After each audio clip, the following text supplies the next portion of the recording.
we will figure out that the accident was caused by the other driver, and we will sell that to the jury. If you're a motorcycle rider and you're injured in a collision with a car, do you know what to do? Do you know how to get help? Well, we're going to find out, because that's what we're going to ask the lawyer on this episode. Hi again, everybody. I'm Rob Rosenthal with AskTheLawyers.com, and my guest is California attorney Joel Siegal. Joel, good to see you. Thank you for answering our questions today. Thank you. So first of all, just give us a little background, your experience with these sort of motorcycle injury cases.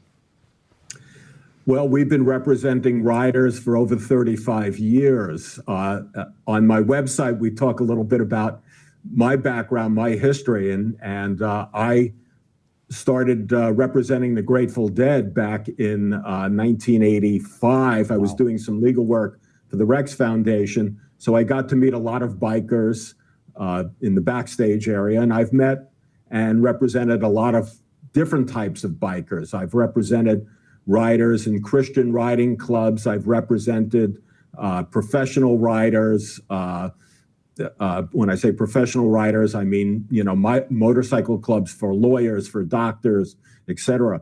So we've been representing riders for many, many years throughout California. And have you noticed a common thread with all these different types of bikers? Well, a common thread that I've noticed, sadly, is when there's a motorcycle accident. Sadly, they're usually very serious accidents. Cars, sometimes we see soft tissue injuries and people seem to do better after a couple of weeks. But motorcycle accidents are much different. They're usually broken bones and worse. So that's something that's a commonality of motorcycle accidents. Another commonality is that oftentimes insurance companies of the drivers who have caused the accident try to put the blame on the motorcyclist. They think that juries are predisposed against motorcyclists, and so our job is to make sure that isn't what happens. Have you found in your experience that juries buy into that blaming of the biker after an accident?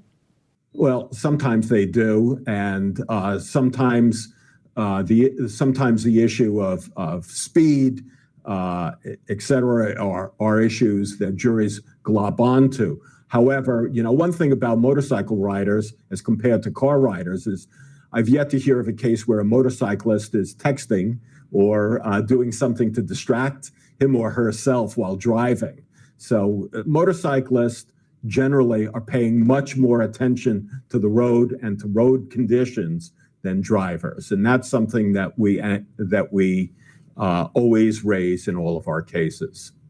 How does fault figure into your analysis of a claim after a biker's injured in an accident? Well, we tend to be motivated by damages. We represent people who have been seriously hurt. So if people are seriously hurt, we will figure out theories of liability. We, working with our experts who are traffic engineers and accident reconstruction people, we will figure out that the accident was caused by the other driver, and we will sell that to the jury. The jury will believe that because it's true, and that's what we're going to do. If a biker, after they're injured in an accident, they feel like maybe they're even partially at fault, should they still call someone like yourself? Could they still have a case? Absolutely. As I say, the issue is one of damages. People who have damages should call us. We will do an analysis of fault, even if the driver thinks that they're partially at fault or even fully at fault.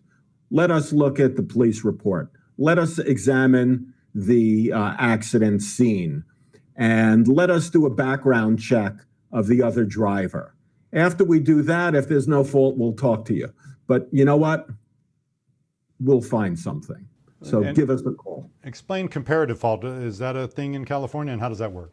Yeah, in California, your award, your verdict could be reduced by the percentage of fault that a finder of fact, be it a judge or a jury, determines you have. So, for example, if the verdict was $100,000 and the jury found you at fault 25%, your award would be reduced 25%. Therefore, you would receive $75,000. So that's how comparative fault works in California. Is there a helmet law in California? And if someone's injured in an accident where they're not wearing a helmet, could that affect their claim? Yes. So let me talk about helmets for a second. I've been on many bikes. I've been out in the desert. I've been up in the mountains. You know, riding without a helmet's great. It's great to feel the sun on your head, the wind in your hair. But you know what? Helmets work. They save lives. They prevent injuries. So the answer is, in California, yes, it's a requirement to wear a helmet on a bike. If you don't wear a helmet on a bike, you can be cited and fined. In terms of comparative fault, there may be a finding of comparative fault. Now, the question is that if your injury is, for example, orthopedic, let's say you've broken two legs and you're not wearing a helmet, well, we would argue that that's not a comparative issue of fault. However, if you have some brain injury, if you have a concussion and you weren't wearing a helmet, there will be probably a finding of comparative fault. Joel, you mentioned that people should call you if they think there's damages, if they've been injured, let you guys decide if there are potential damages. Right. Do they need to be prepared to put money out of pocket, to have money up front? Does it cost them anything to talk to you? No, it doesn't cost anything to talk to it. In fact, much of our day is spent talking to people, determining whether or not they have cases. We really love people around here, and we really love hearing what's going on in people's lives, and so feel free to call. And you operate on a contingency basis? Yes, we operate on a contingent fee basis.